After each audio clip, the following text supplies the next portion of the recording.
السلام علیکم ورحمۃ اللہ وبرکاتہ۔ آج میں حاجت کے لیے وظیفہ لے کر آئی ہوں۔ آپ کی کوئی حاجت ہے یا آپ کا کوئی کام نہیں ہو رہا، آپ کو کوئی مسئلہ ہے، تو اس کے لیے میں یہ وظیفہ لے کر آئی ہوں آپ سب بہن بھائیوں کے لیے۔ آئی ہوپ آپ کو اچھا لگے گا اور آپ اس پر عمل کریں گے تو بہترین نتائج حاصل ہوں گے انشاءاللہ۔ تو ویڈیو شروع کرنے سے پہلے اگر آپ میرے چینل پر نئے ہیں، میری ویڈیو پہلی مرتبہ دیکھ رہے ہیں، تو پلیز میرے چینل بشی ٹی وی کو سبسکرائب کریں اور بیل آئیکن کو ضرور پریس کریں تاکہ میری ہر آنے والی نئی ویڈیو کا نوٹیفیکیشن آپ کو جلد سے جلد مل سکے۔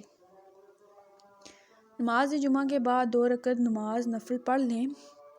جمعہ کا دن مبارک دن ہوتا ہے اور یہ مسلمانوں کے لیے ایک عید سمجھی جاتی ہے، اور اس دن نماز جمعہ سب مسلمان اکٹھے ہو کر پڑھتے ہیں، تو یہ اجتماعی اور آپس میں محبت اور اتحاد کی علامت سمجھا جاتا ہے۔ اور نماز جمعہ کے ایک ایسا مبارک دن ہے، اس میں عبادت کی جائے یا کوئی بھی دعا کی جائے وہ قبول ہوتی ہے، اور اس میں سب مسلمان اکٹھے ہو کر نماز ادا کرتے ہیں اور نہا دھو کر، جیسے ہم عید پر، تو یہ بہت ہی مبارک، باقی سب بھی مبارک دن ہے لیکن نماز جمعہ کو خاص اہمیت ہے۔ اور اس دن کاروبار بھی بند کرنے کا حکم دیا ہے کہ جب نماز جمعہ کی اذان ہو تو کاروبار بند ہوں۔ تو نماز جمعہ کی بہت فضیلت ہے جمعہ کی دن کی۔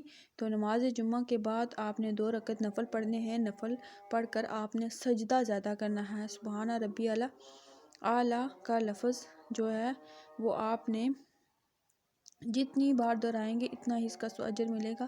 آپ نے لمبا سجدہ کر کے جو بھی آپ کی حاجت ہے وہ آپ نے اپنے ذہن میں رکھنی ہے اور 2 رکعت نفل پڑھ کر دعا مانگنی ہے۔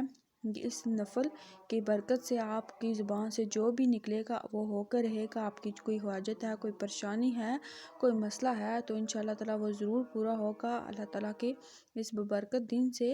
اور نماز جمعہ کے اس مبارک دن کے صدقے اور جو یہ وظیفہ کریں گے تو انشاءاللہ تعالیٰ آپ کی حاجت ضرور پوری ہوگی۔ اور کوئی بھی وظیفہ کرنے سے پہلے آپ کے دل میں مائنڈ ہونا چاہیے، آپ کے مائنڈ میں یہ بات ہونی چاہیے اور یہ دل میں بھی سچے دل سے آپ نے یہ کرنا ہے، کیونکہ جو بھی کوئی کام کیا جائے اگر وہ سرسری ہی کی جائے تو اس کا کوئی فائدہ حاصل نہیں ہوتا۔ تو آپ نے یہ وظیفہ دل سے کرنا ہے تو انشاءاللہ تعالیٰ آپ کو اس کے بہتر نتائج حاصل ہوں گے۔ اللہ حافظ۔